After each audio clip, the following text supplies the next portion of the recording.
Alright, you guys, so for the first question of the night. Which word can be placed before shield, ball, and disease to make a new word? Toe, nose, or gum?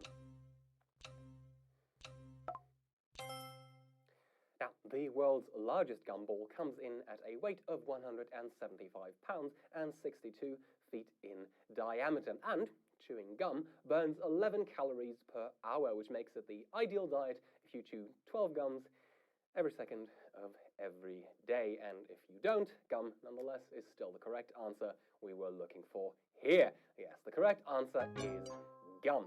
The words created would be gum shield, gumball, and gum disease, which I don't have, but you've got a better look at that right now. It's pretty hard to imagine someone playing noseball, but I'll prove this answer wrong by doing it. First try. Question 2. What do the initials GP stand for in the medical profession? General practitioner, good person, or greedy practice?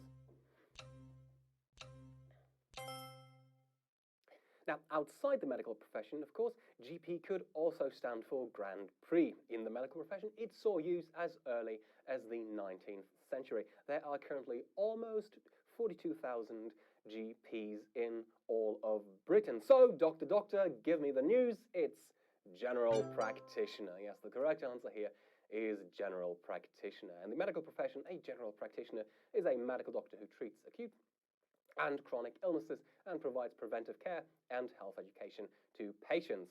There's no need for almost 12,000 of you who got this one right easily. So let's move on to question number 3. What is the staple diet of the aardvark? Burger King, ants, or shepherd's pie?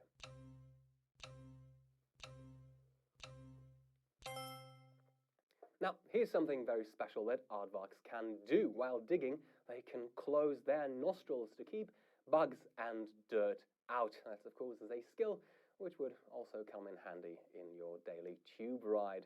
But outside of that, aardvarks eat ants. Yes, the correct answer here is ants.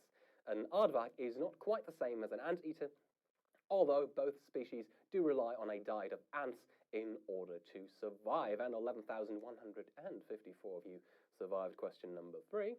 So let's move on to question number 4. Here we go. We reference the tip of what when describing a perceptible part of a much larger situation? The iceberg, the cloud, or the river? Now, the first official use of this idiom was recorded in 1969, a whopping 57 years after the Titanic was introduced to the phrase, and I'm the king of the world, and the correct answer here is the iceberg. Yes, the iceberg is what we're looking for here. The tip of the iceberg means that one has only just started to uncover or reveal all the elements of a truth. And speaking about just starting to uncover or revealing all the elements of a truth, 10,816 of you are still in the game as we move to the last non-prize question of the night. In the Vera Lynn song, what colour are the cliffs of Dover that she sings about? Red, white, or blue? Now, at its highest point, the actual cliff is roughly 110 meters high. It is composed of white chalk and black flint to mix it up a bit. And of course, the one thing that makes sense here is white. Yes, the correct answer is white. The song, which was recorded in 1941, talked of bluebirds over the white cliffs of Dover. I'm, of course, going to spare you my singing voice. Now, that line, however, was in reference to dogfights taking place in the skies above Britain, and no need to struggle in those dogfights for 10,321 of you, as you will be moved on to the prize questions. Okay, you guys, so for the first prize question of the night. Impressionism takes its name from the painting Impression, Sunrise by which artist? Henri Matisse, Paul Cézanne, or Claude Monet?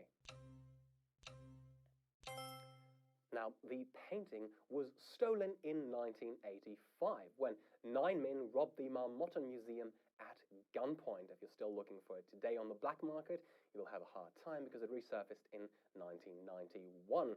The painter of the painting was Claude Monet. Yes, the correct answer here is Claude Monet. Impressionism Sunrise depicts the port of Le Havre, Monet's hometown, and is his most famous painting of the harbour. And 6,526 of you will be famous for getting that question right tonight, as we're moving on to lucky question number 7. In the basic edition of a 1995 board game by Klaus Teuber, which of these is not a resource? Lumber, cotton, or ore?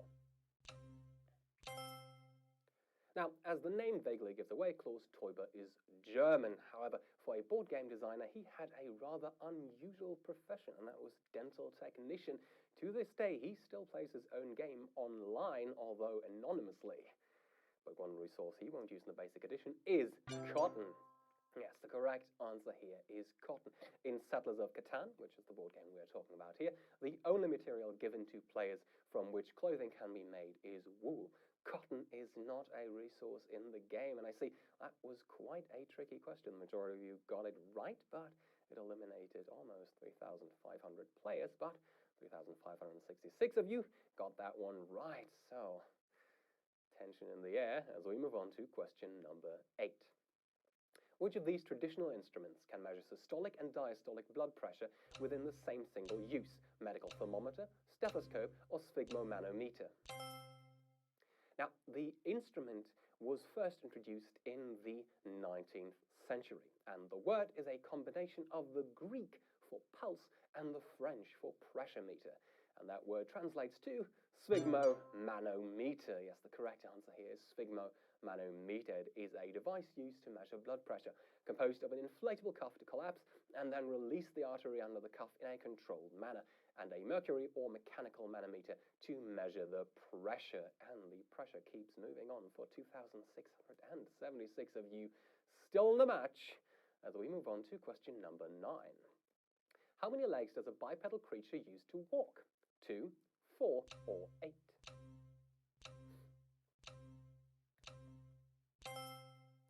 Quite a similar question was posed to Oedipus by the Sphinx of Thebes. Which creature has one voice, then becomes 4-footed, and 2-footed, and then 3-footed? The Sphinx was, of course, talking about man, or woman, or mankind, and that creature would be bipedal when it walks on 2 feet. Yes, the correct answer here is 2 feet or 2 legs.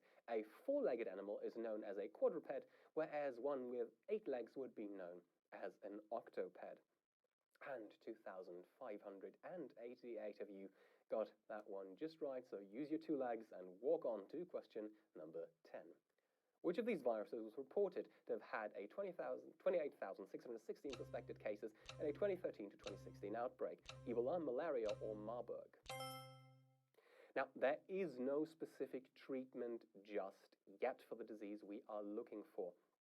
So, all treatment at this moment is just supportive. The first outbreak is recorded to go back as far as 1976, and the disease we're looking for here is Ebola. Yes, the correct answer is Ebola. Symptoms of Ebola include bleeding to death, both internally and externally, once the renal system has lost capacity.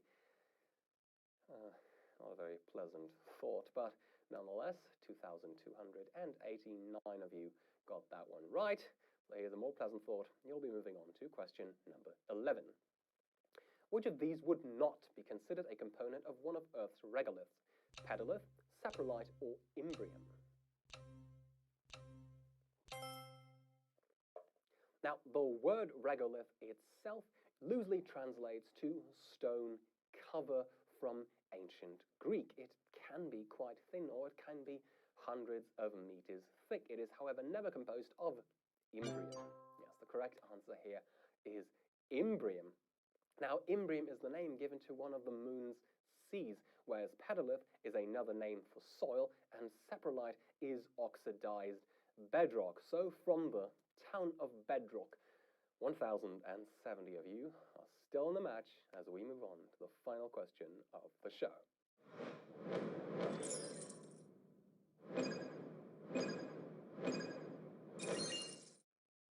Alright, you guys, are you excited? Keep your eyes open. Here it comes. In the retina, which layer lies between inner nuclear and the outer nuclear layers?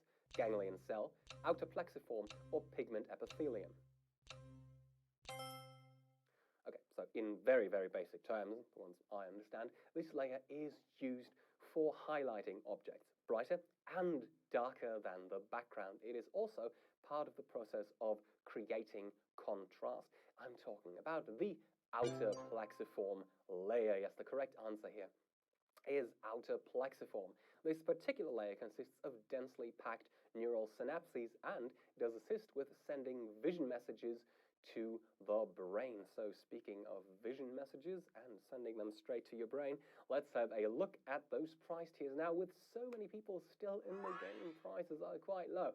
But you guys are just too darn smart. Everyone who got that last question right will take home 96p, and everyone who's made it at least till round 7 will take home a consolation prize of 2p. But please remember, it's not just about the money you can take home, it's also about having a lot of fun playing trivia with other people. So for a prize of £1.17, I congratulate Roy Letty Dormy Staniels. I wonder what that stands for. Biggin 69, Davis Twin Hammer, Royalty, Simon P, Chelsea Shomei Goku, mate, and BG. And of course, I congratulate everyone else, but I don't have the time to read out all your names because we have to go for the lucky spin tonight. So guys, spin it for one of 4 little prizes. You can win the skip card, which allows you to skip the non-prize questions. You can win the power prize, doubling the money you take home for the next show. You can win an extra life, which, well, it's an extra life, as the name would suggest. You can win